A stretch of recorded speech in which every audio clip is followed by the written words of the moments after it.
Много зле.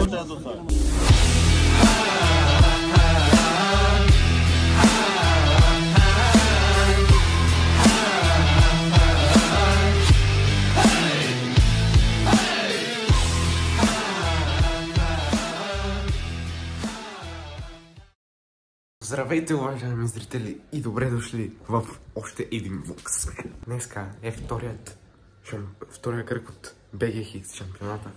И това е Горница. Сега вчера пристигнахме в 10 часа и се настанихме. И времето е прекрасно. Ще се кара. Падна ми батерията на часовника и имам моя отпечатък на часовника. Ето пликчето с всичките ми химии и глупости, които ще ги вземам. Облякох се, защото му да стане хладно. Вземам всички химии. И да тръгваме.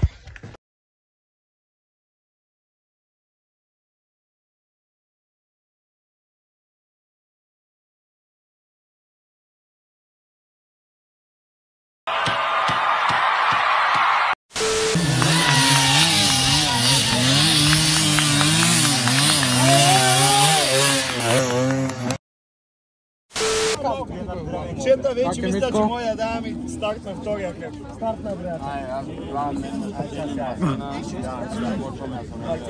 Как се чувстваш след състезанието? Какво мислиш? Много зле. Важното е, че завършихме и капаме. Някой е по-смърт. Така, хора, оглеждаме трасето за утре, сметачето. Ще му оставим инстаграмчето долу в описанието. И директно го прилиташ. Ато и. Някакви дървета.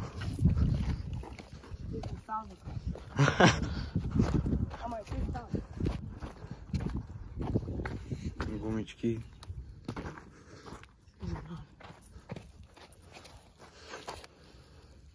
Ти за сколко няма стане?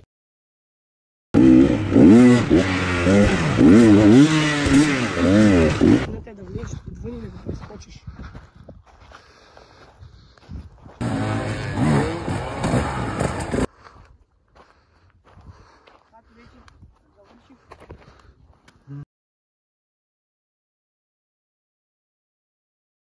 Ти да ми спне за влога, бе.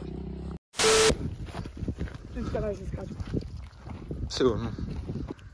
Ерсберг Родейл. Сега тук трябва да го гледаме за линии. Да.